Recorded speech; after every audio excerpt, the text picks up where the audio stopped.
You were literally running down the hall, weren't you? Yes. Yeah, that's an old. And remember in school, running in the halls. Yeah, Remember that? I absolutely do remember We're that. still not supposed to do that. Still not supposed to. Still not supposed to. Suppose. I had trouble in school. Were you a bad boy? I wasn't bad. I was more of a rascal. You're kind of the instigator of all the stuff that happened.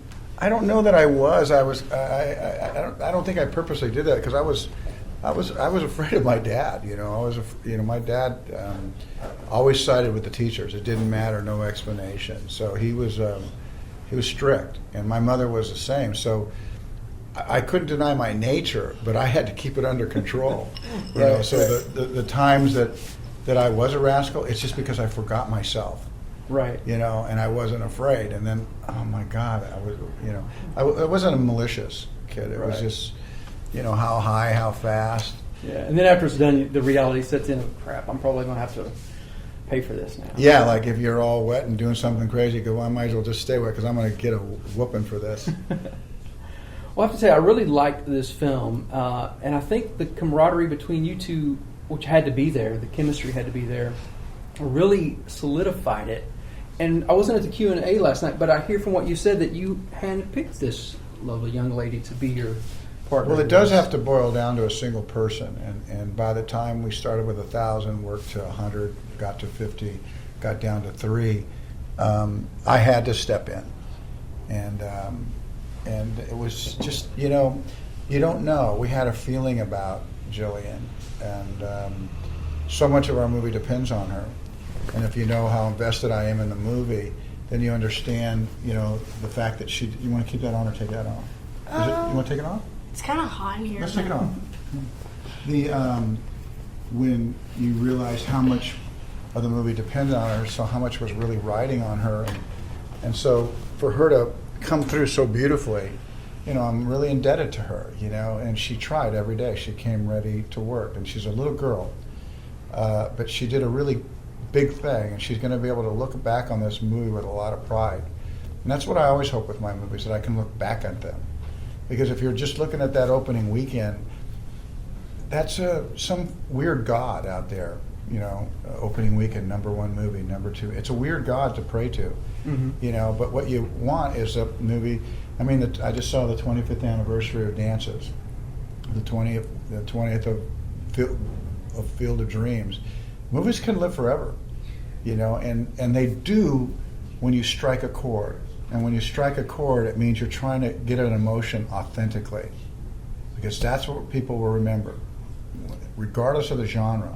When you strike an honest chord, it's something you remember. Mm-hmm. Now, what was that honest chord to make you willing to put in the time and the money and the effort? Was it the story? Was it the character? It just was honest from page one. The line, which is a vulgar line, and a lot of people could have said, well, let's soften that line. Let's go, I really miss her. I don't know what I'm going to do. No, I say, I feel so shitty. Mm-hmm. And you think, that's a bold word. When you're talking about your wife, it's not a word that you would associate, but I don't think there's anybody that didn't relate to his sense of loss at that moment, and that word covered it. Right. A man-to-man line. And so right away that was honest to me, and the movie kept on being that way. And we have things that we want to say. Maybe there's things in your life that you want to say and you haven't been able to, and sometimes a movie does it for you. And there's some speech in here. Anthony Mackie, there's Octavia, and certainly what happens to me in the courtroom is something that needs to be said, and it comes out of the mouth of a drunk, a grandfather who is cornered. Right. And was there's something about your character? I mean, you're right, that word does in some way evoke too much emotion, but in some ways it doesn't even cover what you've been through. I mean, you lost your wife and your daughter, and you had no control over either one of those. This one you have a control over. Does that elevate his sense of, I've got to do this because I think so. I think that she represented the last connection between the two people he loved the most. Mm-hmm. And he's lost, and he's off balance. There's a little flashback scene, which whether it resonated or not with people, but he looks at his wife who comes to him in the middle of the night and he goes, "That's what you do, right?" You know, sometimes we depend so much on other people. This is a guy who obviously conducts his life out there. He's a world-class lawyer, firm, blah, blah. Probably a guy who has no problem with language, and he basically is saying, "That's what you do, right?" Mm-hmm. You know, so we're not always on our game, you know, and this guy's falling apart. His weight, his hair, is falling apart, you know, really. Right, and obviously so. I mean, he's lost so much. Just That's right. and then and to lose all that and then still have the weight of something's being taken from you again is just crazy. Now I know what my age group and Mr. Costner's age group will take from this, but what do you think your age group will see? Are those a little bit older than you? Let's say the 13 and 14-year-olds out there that watch this. What do you think they'll take from this story? I think they'll take that, like, it doesn't matter if you're black or white. It doesn't matter if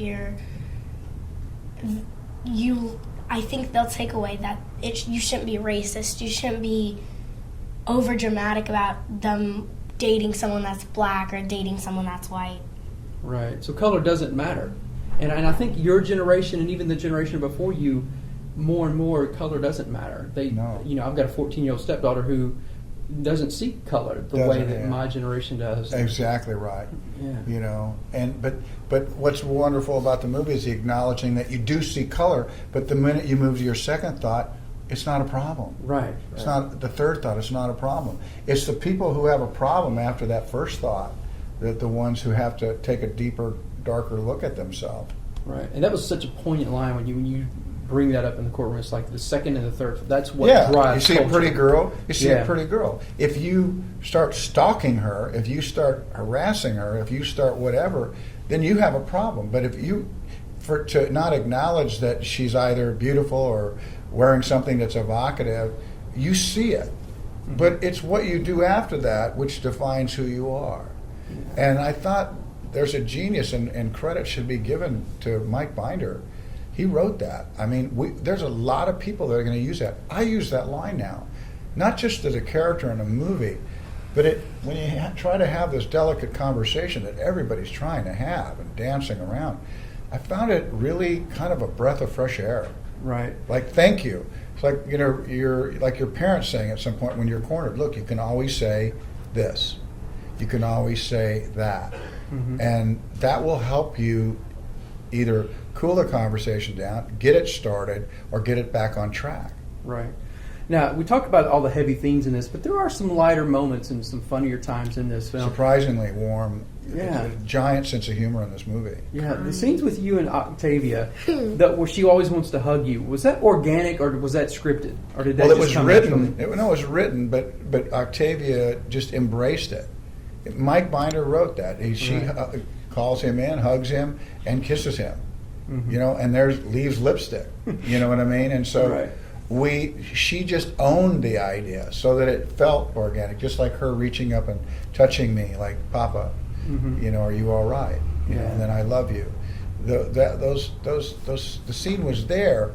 It was the way she played it that felt so honest. Right. And that's something, too, that goes even at your young age. Those scenes when you're on his lap and he's reading you the story, those are powerful, emotional scenes. I mean, it's just... That night I was really tired, so, you know, it was a little You were ready for a easier. little bedtime story then, right? Even coming in that sweet little dress when her father wasn't able to make it to dinner, it was a bit very heartbreaking. Yeah. But it was the choice of dress and the little corresponding purse that heightened it and just gave it weight, that she was so attentive to her outfit. Whether you thought it was a beautiful outfit or not, she thought it was the most beautiful outfit. And that's what breaks your heart into 1,000 pieces. Yeah, it does. It was powerful. Yeah, we're good. Just really quick, you just mentioned a couple of your amazing films that now are 20, 25 years in. What do you think this film will do over 20, 25 years? What message do you think will carry out? I think it'll do the same thing. Yeah. I really do. I understand the time we're living in. I understand what opening weekend's about. I understand how people measure it. But I think this movie will stand the test of time. I think this movie will be shared by men saying to men, I think you ought to go see this. Right. I think it is a movie that you want to share, just like a great book or a great piece of music. I do think it has a chance to be classic. Mhm. That's why I made it.